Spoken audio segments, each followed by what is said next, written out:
with a bell, and they ring the bell, and people donate money to the poor. Usually the Salvation Army, who you know is next door, is the main organizer of this. But this happens in every city in America.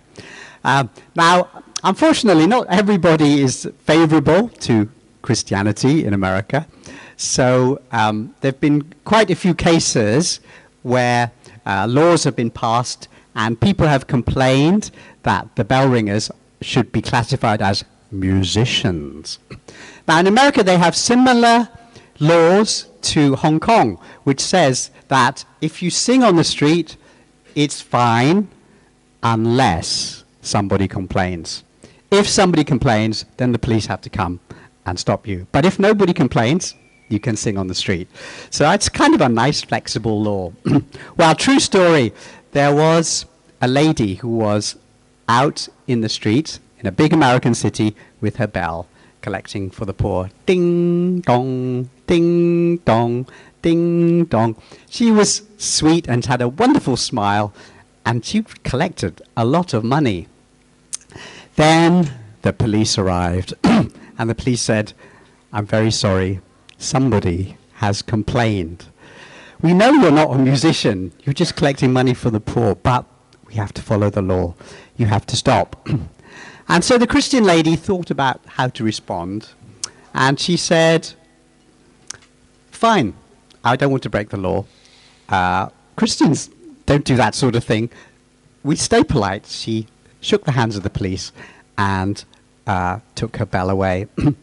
The next day, she was right out there, back out there with her collection box, and she had two signs. One said ding, the other one said dong. And she held them up like this in turn. And everybody stopped to see what she was doing. And everybody donated money. She ended up with much more money for the poor than she did when she was using her bell. Now, I love that story because it shows that God works in mysterious ways. And something that seemed evil, bad, somebody trying to shut up this lady, actually was used by God for something good. Okay, so how do we tell the world? Well, one thing I can tell you from experience, and I'm sure you had similar experience, if you go up to somebody and say, "Hey, I want to talk to you about Jesus," what do? "Ah! Away from me, evil man." People don't like that kind of approach, but we can find other ways, and one of the best ways is to use Christmas. At Christmas, there's a word all over town. It's the word Christmas. And inside the word Christmas is what other word? Christ. The word Christ is all over town. It's on every website. It's on every TV show. It's on the radio. It's on posters. It's everywhere. The word Christ is everywhere. Which person is associated with Christmas these days? Santa Claus. Okay, now I'm going to give you a test to see who was listening last week. Okay, there will be punishment if you fail. I will double the length of the sermon if you fail this test. Where was the original saint who became Santa Claus? Where was he born? Turkey. Good. 1 point to Bernard. Okay, what was his first name? Yes, his first name was Nike. Nike. Like the sports shoe, Nike. It's a Greek word. It's a. What was his second name? Laos was his second name, which means people. Nike means victory, victory of the people. Nike Laos was a pastor in a town. He was born in a place called Para. In the Bible, have you seen names like Lycia and Asia Minor? You see in Paul's journeys, that's actually modern-day Turkey. So when you see that, you're talking about Turkey. So a pastor called Nike Laus was born in Turkey. And he was famous for several things. One of them involved a family.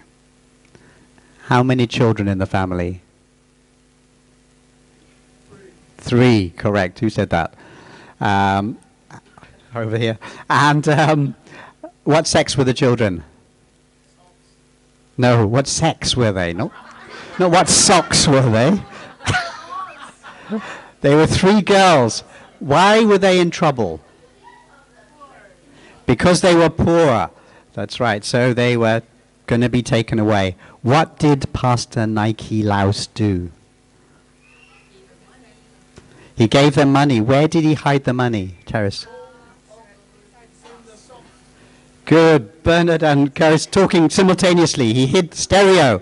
He hid the money in their socks. And thus he became Saint Nicholas. Nike Laus became Nicholas. What did the Germans call him? No, the Germans called him Klaus. And the Italians called him Nico. And the Spanish called him Santa Claus, meaning Saint Nicholas. And Saint Nike Laus became Santa Claus. Now, he is very much a Christian. He's a pastor. He's a saint. And he comes from Christian tradition. And yet he's everywhere. He's all over the world today. And all we need to do is say, see that guy? He's real. And he's a Christian. And we can begin conversations like this. You know, I tried this once, and somebody said, I thought he was invented by Coca-Cola. Have you seen this on the internet? This is all over the internet. Santa Claus was created by Coca-Cola, which is why he dresses in red and white, because those are the colors of Coca-Cola brand. Yeah. In fact, it's not true. It's not true. If you look up the ancient pictures of Saint Nicholas, Santa Claus, you can see that he's already wearing churchy type clothes. This hat he had was this shape. But you know, have you seen the Pope's hat? It was like the Pope's hat. It was kind of like this, sort of arched at the top. So it wasn't a floppy elf hat, and it was usually white. And then he had costumes, and the oldest pictures in the 1800s, sometimes green, sometimes white, sometimes purple. But by the turn of the century, the most common color was red and white. This is long before Coca-Cola, long before Coca-Cola. In the 1930s, Coca-Cola started to use this Christian saint in their advertising. And the only thing that they contributed was they made him fat. Before 1930, all the pictures of Santa Claus showed him as thin. After 1930, all the pictures of Santa Claus showed him as fat. What does this mean? Coca-Cola is bad for you. It will make you fat. The only thing Coke did for Santa Claus was make him fat. Avoid sugar. Next week on Wednesday, you have to make your New Year resolutions. Hands up if food will be one of the things included in your resolutions. Yes, the single most common resolution is to eat better. So less sugar, no Coca-Cola. So use the image of Santa Claus to tell the world. That's one thing we can do. We can also use special events. Obviously, Christmas plays, Christmas concerts, Christmas services. The string of special events hasn't finished yet. New Year's Eve special services. Many of the churches have them, including this one. There are other holiday occasions coming up. A nice one is Epiphany. Anybody know when is Epiphany? December? No? No. Mina? It's after Christmas. The proper 12-day Christmas. Correct. So it's 12 days after Christmas Day. So do the math. What date is Epiphany? Tomorrow? Prashantia. What grade did you get for math last year at school? You got A? I may have to have a word with your teacher. Okay, 12 days after Christmas Day is January the 6th. And that is Epiphany. What happened on Epiphany? School holiday finishes? Yes, that's one very bad thing. What's one very good thing that happened? 3 visitors arrived in Bethlehem. That was the day of the arrival of the wise men, or the 3 kings that we spoke about. There's another tradition that says that many years later, in fact 30 years after the wise men happened, on the same date, January 6th, was the date that Jesus was baptized in the Jordan River by John the Baptist. And if anybody here been to Israel? You have? Wonderful. Did you go to that spot? You did. Fantastic. There's actual place they've found where they believe that Jesus was baptized. What's it like, Mark? Can you say something about it? Really? Is it just a really ordinary part of the river? Yeah.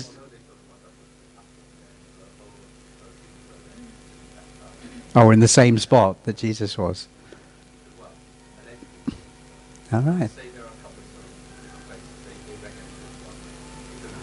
Oh, right, okay. Rival spots, right. Okay, thank you. Very interesting. So, what do you do on January the 6th, traditionally? Does anybody know? What do you do with the decorations and the tree? Do you know this tradition? Correct. Okay, that was... Sorry, I forgot your name? Fanita said, got it right. That's the day you remove your Christmas decorations and take your tree outside, January the 6th, or you can do it the night before. What happens if you forget? Okay, this is a tradition that's been forgotten mostly, but, I like to read the old stuff. Okay, if you forget to remove your decorations on January 6th, you have to leave them up until February the 2nd, which is Candlemas, which is the next thing on the church calendar. So lots of lovely old traditions happen with Christmas, and they're still going on. The song, "On the 12th day of Christmas, my true love made to be," personally, I hate that song. Anybody else hate that song? It's so silly, isn't it? Why would you want 12 birds? Why, after having 12 birds, would you want more birds?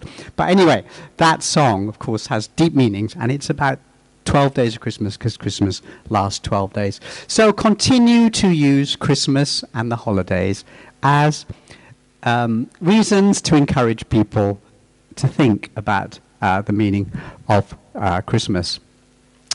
Another thing we can do is, at Christmas, there's a different feeling in the office, in the school, in our communities. People focus on love, on selflessness, on generosity, and that's also a good thing you can use. I mean, me with my friends, I work in journalism, and reporters are very hard, skeptical people, often quite unpleasant, and you can't say to them, have you taken Jesus as your personal savior? They'll just hit me. But you can say, oh, life is really stressed out, isn't it? I have a really good group of Christian friends, and we meet on Saturdays and Tuesdays or Sundays, whatever, and it really does me good. Do you want to come? So invite them to things to help them de-stress and find that peace and love of Christmas. Very often, people will like unusual invitations to church. So for some people, you say, come to church on Sunday, and it works. You know why? Because in church, you just come in, you sit at the back, and you're anonymous. And that's good for some people. He'll say, okay, I'll come on Sunday. I'll just sit at the back. That's fine. Say, good. Other people hate the idea of church. So last year, when was it? About April, May, on Facebook, I just put up a sign, "Do you hate church? Come to my house on Tuesday." And how many people turned up? We had about 30 on the list, of which about half turned up on Tuesdays, which was good. It ran for about 10 or 11 weeks, and every week between 8 and 12 people would turn up. All people who tended to not like church in the normal way, but were hungry for something spiritual. So, yeah, we can use that desire to love. Another thing we can do is when people say Christmas is the time for stories, the story of Santa Claus, the story of Rudolph the Red-Nosed Reindeer, we can remind people that Christmas is actually not about that story. It's about a different story. One thing I find very useful is people love to say Christmas is too commercial, too much shopping, too much spending. And you know what? I agree with them. And it's a really good way to say, yes, what do you think the real meaning of Christmas is? And then they'll start thinking about the real meaning of Christmas. You can start discussing it. One of the wonderful things about Christmas is that it's about a baby, right? The Christmas story says that the most powerful thing in the universe is a baby. It's so illogical. I love it. I love it. Now, there are parts of the Christmas story that people don't like. For example, the virgin birth. Way back in the 1960s, someone did a survey of trainee pastors at the top theology schools in America. And they asked, do you really believe in the virgin birth? And you know what? More than half the pastors said, well, probably not. Probably didn't really happen like that, because it's impossible, right? It's impossible. It's not scientific. You can't have a baby by yourself. It's impossible. It's scientifically impossible. These were the pastors, trainee pastors. 56% said they didn't believe in the virgin birth because it was not a scientific. Now, some of you know one of my jobs is to write science books, write lots of science books. And for that reason, I have to read all the scientific papers and discoveries. And I found an interesting one recently.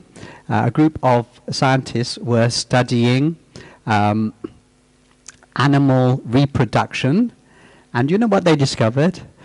They found that virgin births were far more common than they thought. They found cases among animals, among fish, among birds. They said it happens far more commonly than we think. It's actually possible. There's another belief among scientists which says that virgin births can only produce women. And they found, when they tested it, they found it wasn't true. The children of virgin births were sometimes male. So the scientists that the pastors were quoting actually ended up disagreeing, saying that virgin births do happen more often than we think. And anyway, it's not really about science anyway, is it? God can do these things. God can do anything. Now, the shepherds, like everyone in Israel, were waiting for a huge army to rise up, for a great king to defeat the Romans. And what did they get? They didn't get a great king. They got a baby. Luke 2:12, you will find a baby wrapped in swaddling clothes lying in a manger. So no fireworks, no battles, no words, just a baby. The nice thing is that the shepherds were not disappointed. They must have been surprised, but they were not disappointed. In Luke chapter 2, we read, when they had seen him, they spread the word concerning what had been told to them about this child. All who heard it were amazed at what the shepherds said to them. The shepherds returned, glorifying and praising God for all the things they had heard and seen, which were just as they had been told. All they'd been shown was a baby lying in a food trough in a stable. The poorest, saddest sight you could see. Yet they got it. They realized, okay, this is special. Another good trick you can do is, I noticed I was walking through Queensway, and one of the shops there had put a manger scene in like a Christmas display.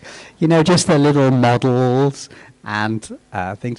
It wasn't a shop selling gifts. It was a shop just selling, I can't remember, I think it was like cosmetic type things. But the owner was a Christian and had put this display, little manger scene in the corner of the shop. The funny thing was, she got many more customers. You know why? Everybody came in and said, "Can I buy that?" And she had to say, "Sorry, they're not for sale." I found this out because one of the people who went in and said, "Can I buy that?" was my wife. She loves shopping. She has a special shopping technique. Trolley in the right hand, left arm out at this angle, and then she just moves along the shelves, sweeping everything into the trolley. It's a wonderful shopping technique, but expensive. And she said, she went into the shop, and the lady said, "Oh, it's not for sale," but everybody asks. And I just thought, what a clever thing for a Christian lady to do. Now, we can all do that. We all have offices or desks or somewhere where we work. Instead of just putting up a bit of tinsel, put up a little manger scene. You'll be surprised how many secret Christians there are in every office. Christians these days are shy, and often with good reason, because there's a lot of hostility around, but also because they know that, "Are you saved, brother?" puts people off. But here's a little Christian symbol, and you and I are both Christians, and you can stop and smile, and I'll know. And that subtle difference is all it takes. Okay, so put a little manger in your office, on your desk, maybe a little cross somewhere. Another good one, Christmas music. We all love Christmas music. Christmas music is so fun, it's so tuneful, isn't it? It's so happy, happy, happy. It's lovely, it's melodic and beautiful. Everybody loves it. I know people who are sort of very hostile atheists, and they love it too. Some of them even go to church and join choirs for the beautiful music. So we can use this too, brothers and sisters. So for example, you're having a party, a dinner party or something. Instead of putting on, you see, if you put on Hillsongs, the non-Christians will go, "Ew, no thank you." They'll complain. If you put on a secular Christmas thing, Rudolph the Red-Nosed Reindeer or something, okay, but there are many albums, CDs, lists, streaming lists, which are mixed. They have secular Christmas songs, and they have Christian ones too. The Christian ones tend to have better tunes and more thoughtful words, but put them on and you can have in the background. It's the only way you can get some of your non-Christian friends to actually listen to "O Come All Ye Faithful" or "Hark the Herald Angels Sing." There are lots of modern Christmas songs which are Christian. If you're a young person, okay, I see some young people there. I'm not a young person, but have you heard Pentatonic's song about Mary? What's it called? "Mary, Have You Heard?" I think it's called. "Mary, Did You Know?" That's what it's called. It's so powerful. Young people love that song. It's very cool. The video is very cool. But the words are incredibly Christian. There's a really powerful message in there. "Mary, did you know that your child is the Son of God, and that this is what he means to the world?" It's beautifully explained. So just when you're sitting with your friends, you're watching YouTube videos, just type in Pentatonic's "Mary, Did You Know?" and you'll have your friends watching a Christian video without knowing it.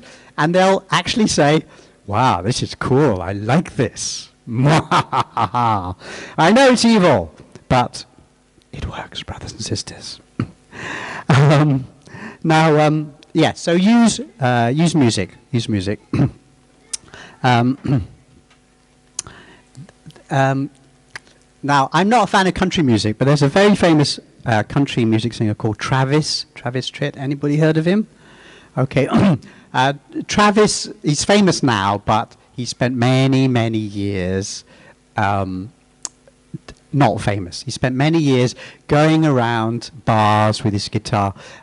In America, that's how musicians start, just going around bars with their guitar, country and western bars, and so on.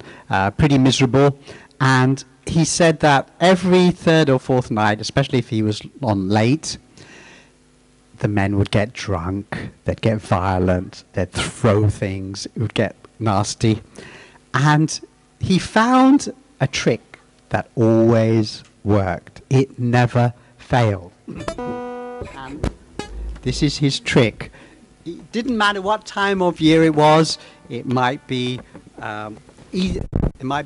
the middle of summer, and people would start throwing things, and the barman would say, "Stop, stop, I'll call the police." And men would be fighting in the corner, and Travis would start singing Silent Night. In the middle of June, in summer, at midnight. Sing it with me. Silent night, holy night, all is calm, all is bright, round yon virgin mother and child, holy infant so tender and mild, sleep in heavenly peace,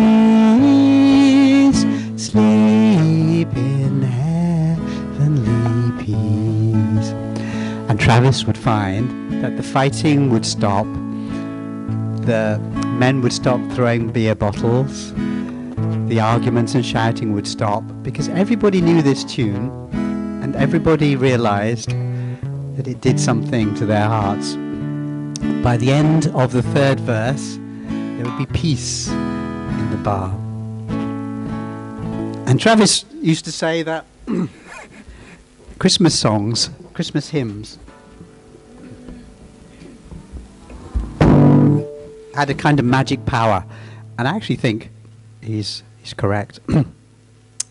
Okay, I'll tell you what we're going to do now is we're going to do communion first, and then we're going to have a discussion session.